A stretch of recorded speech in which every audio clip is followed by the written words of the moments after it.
Shalom, Kahala Yahweh, Ba'ashem Yahushai, Ba'ashem Kodash. The Lord is my teachers, the apostles and elders of Great Millstone. Peace and mercy to the elect, where the house of David be born again in this generation.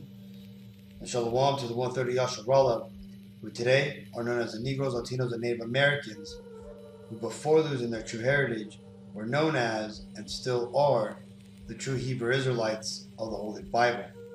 In today's lesson, we're going to talk about the people of Babylon the Great not regarding their king. But let's read this first. This is 2 Ezra 15 and 16. For there shall be sedition amongst men, and invading one another. They shall not regard their kings nor princes, and the course of their actions shall stand in their power. The reason why I bring this scripture out is because of this article that I just finished going through, and which I had heard about at camp on Saturday.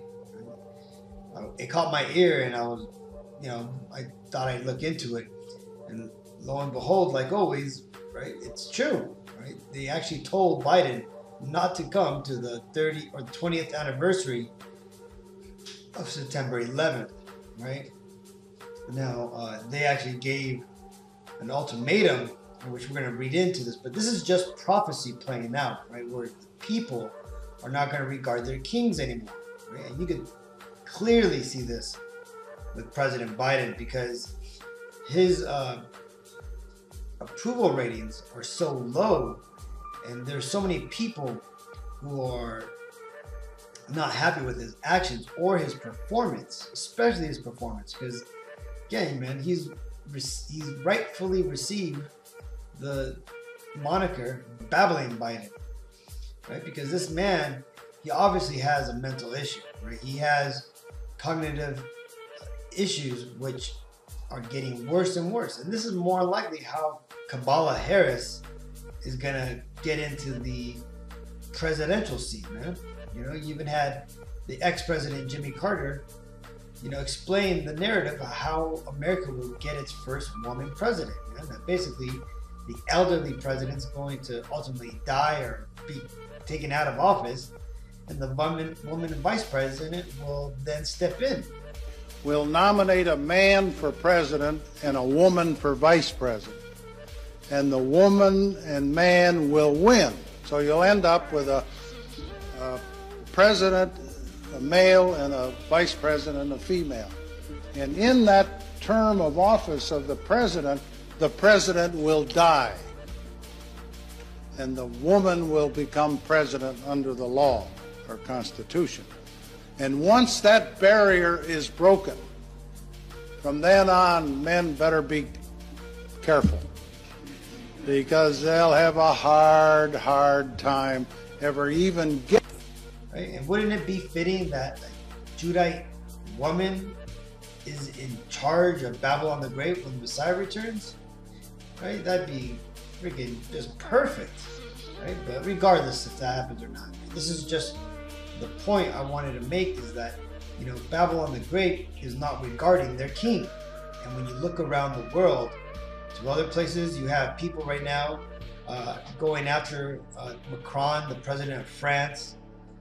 Boris Johnson is getting, publicly is, politically shit kicked in, right? Because people are hating what he's doing over there. You got the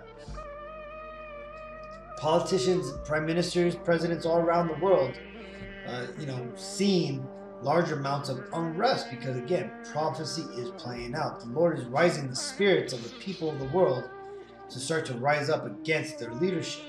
And yes, it's happening because of all the lockdowns and mandates that are going out, but it's the Lord that is now allowing them to rise up, right? This is why in the past, when things went down, people didn't really care that much. They just went along. But now that the Lord is making them wake up to stand against what's coming out, you're starting to see all this rise in the world, right? All this sedition amongst people, because this prophecy has to play out. Well, let's go and read this article. It says 9/11 families to Biden. release details of Saudi involvement or stay away from memorials. It says nearly 1,800 family members, survivors, and first responders who were affected by September 11 attacks are intensifying pressure on the federal government to declassify information that they believe points to Saudi leaders' involvement in or support for the attacks, with the group calling on President Joe Biden to stay away from the next month's 20th anniversary memorial event unless he releases documents first. Right? And that ultimately is true, man. Right? You have so much evidence and whistleblowers who have come out that have proven that the Saudi government was involved in the attacks that took place in September, right, in 2001. And the reason is because you see the very top leadership of Saudi Arabia, they're all Amalekites, or what you would refer to as so-called Jews, right? And this all happened because the Arabian Peninsula was basically littered with a bunch of Edomites who had clinged on to Ishmael, right? And you go all the way back to the time of the Nabateans, when Edom was still in the Middle East, in their land, right, around Petra. Well, you had to the east of them, the Ishmael tribe called the Nabateans. Well, Esau, got into that tribe too, married into them, and eventually started taking on their identity. This is why when you go to Petra today, they attribute many of the carvings and basically location of the Petra clefts in the rock to the Nabatean tribe. But that's not true, because it was the Edomites that dwelt in that land, right? Well, eventually, that connection between Esau and Ishmael, it continued for centuries, right? Until eventually, most recently, right,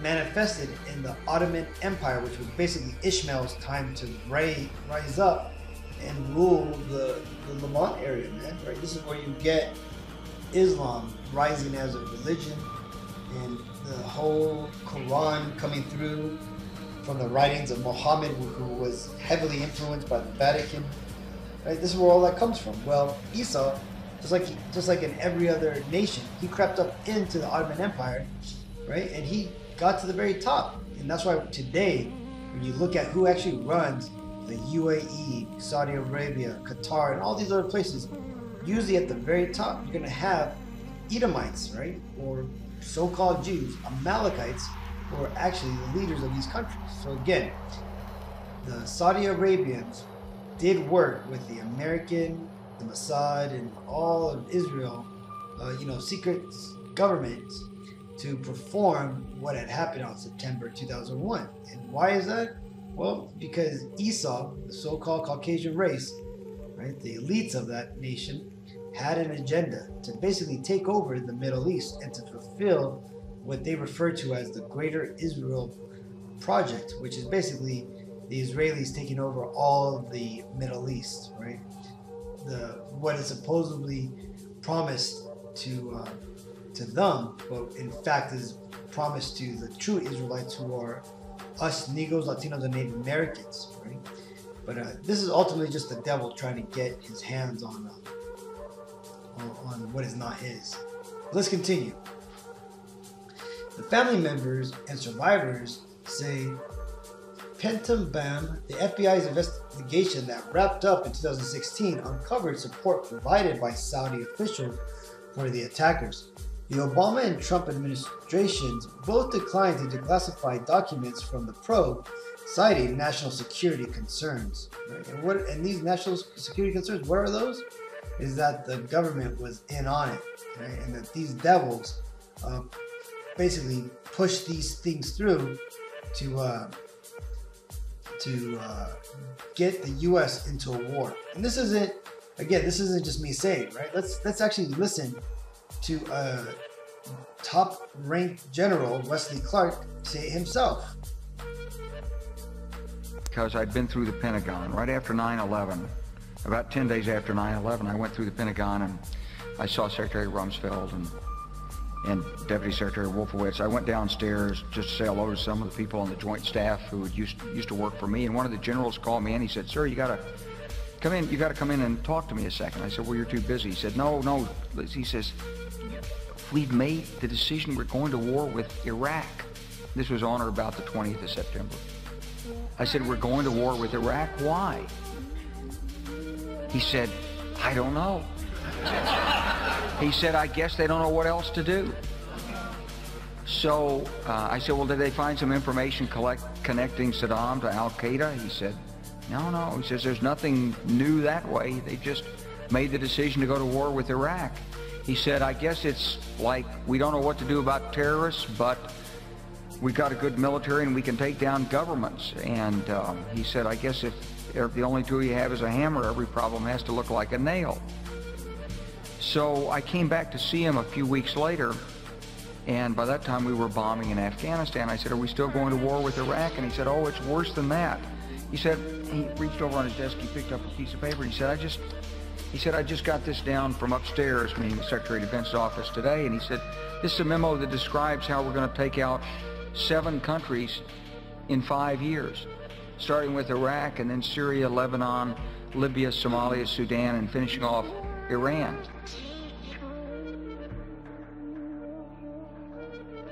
This is a memo that describes how we're going to take out 7 countries in 5 years, starting with Iraq. My fellow citizens, at this hour, American and coalition forces are in the early stages of military operations to disarm Iraq, to free its people, and to defend the world from grave danger.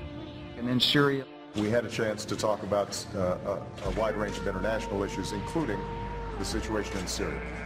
And I have to say that all of us who've been seeing the terrible pictures coming out of Syria and Homs recently recognize it is absolutely imperative for the international community to rally and send a clear message to President Assad that it is time for a transition, it is time for that regime to move on, and it is time to stop the killing of Syrian citizens by their own government. Lebanon. They both had different reasons, the State Department and the White House, for wanting Israel to do it, encouraging them to do it, supporting them. Our Air Force worked very closely with the Israeli Air Force for months before this, not necessarily with a deadline, knowing when it would happen.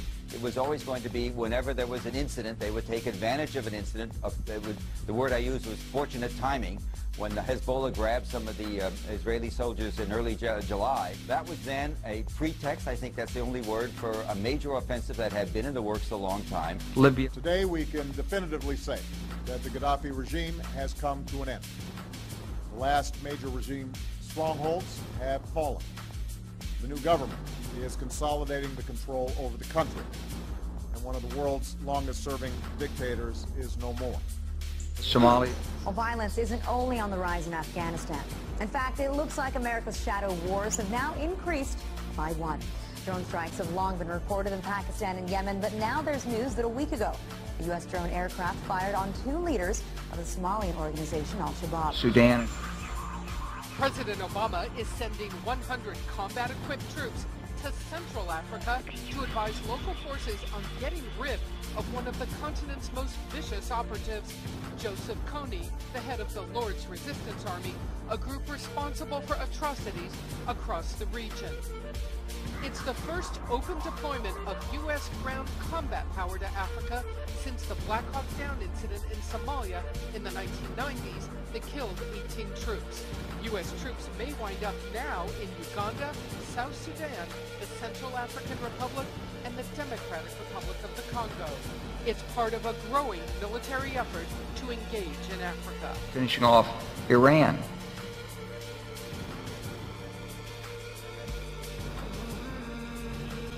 I said, "Is it classified?" He said, "Yes, sir."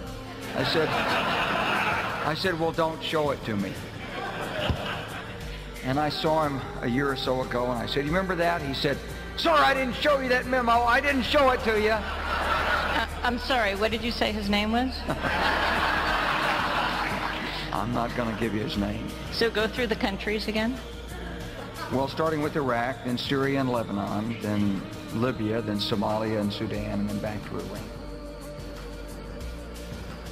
So as you just seen, Wesley Clark laid out a clear, created plan to go into the Middle East and conquer the whole area, right, along with other strategic areas around the world.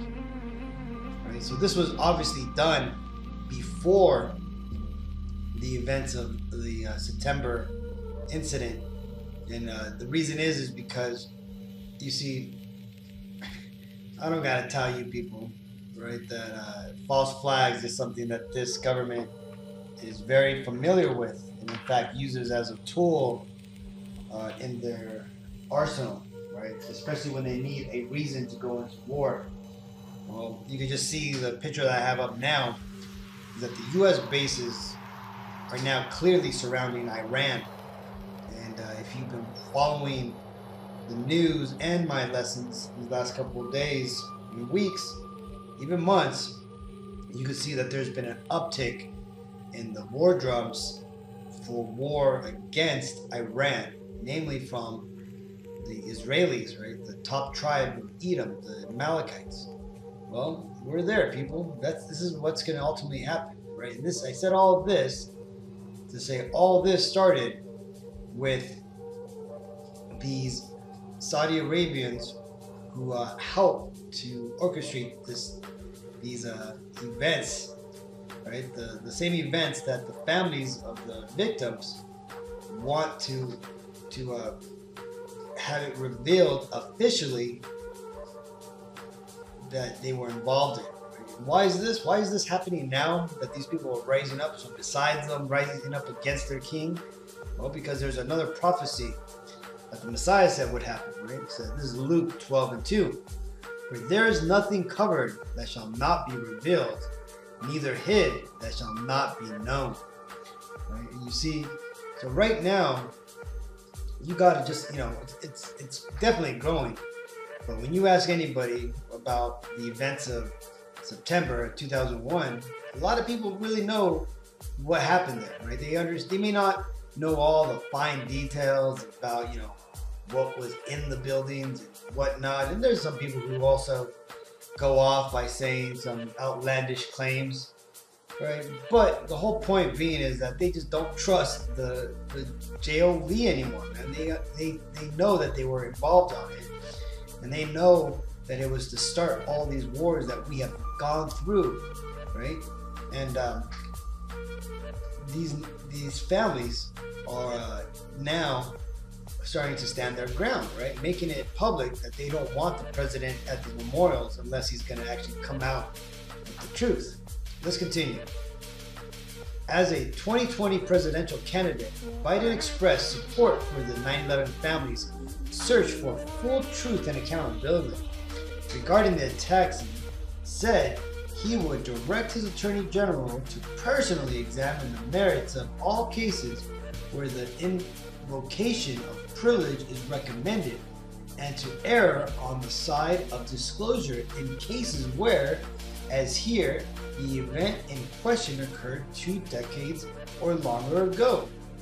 So basically, that's a bunch of corporate legalese BS, right? That this devil said just so you get into office, just so that way he could get these people's support, right? Continuing, 20 years later, there is simply no reason, unmerited claims of national security or otherwise, to keep this information secret. Yes, there is, because the truth comes out. These guys are in trouble, right? And they do not want the truth of these events to come out, plain and simple. The families wrote in a statement released Friday, but if President Biden reneges on his commitment and sides with the Saudi government, we would be compelled to publicly stand in objection to any participation by his administration in any memorial ceremony of 9/11.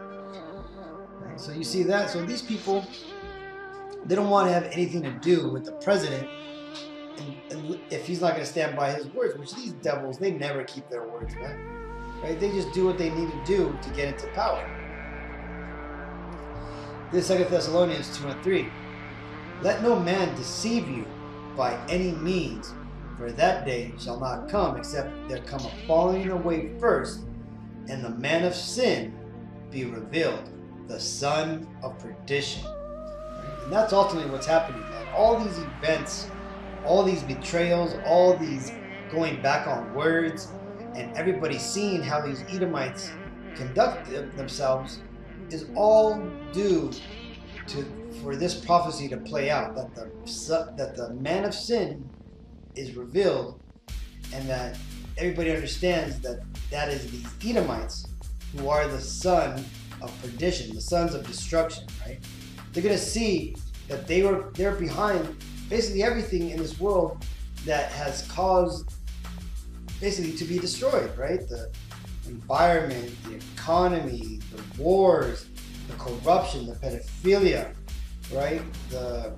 All the suppressing of news, data, research, knowledge, right? The truth of who the Israelites are. All these things that have been suppressed to push all the wickedness, just so that way they could, reign in glory, right? Right? They rather, reign in exuberance and have the rest of the world in a destroyed state. Right? This is ultimately why the Lord is going to destroy them when He comes back. And again, we are right on the cusp of the Lord coming back, people. Look at the signs on the wall. Right? The writing is on the wall. The environment shows all the signs that the Bible said to watch out for. You're starting to see the chariots starting to make their appearance, right? The so-called UFOs. You have reports of major, a mega-sized chariot UFO being, seen by NASA before it was cut out. You have the economy about to collapse. You're having we're on the verge of the MOTV being initiated. We're there, people, right? And the thing is with one of those signs, people are not going to regard their kings and their nobles, man. This is why you're starting to see a lot of people starting to rise up to their governments, right? But I just wanted to touch upon this. I thought it was a good lesson to go into, good article to read. So until next time, I want to give all praises to Yahweh, B'Ashem, Yahushai, B'Ashem, the Prophet, double honors my teachers, the apostles and elders of Great Millstone. Peace and mercy to the elect. Shalom.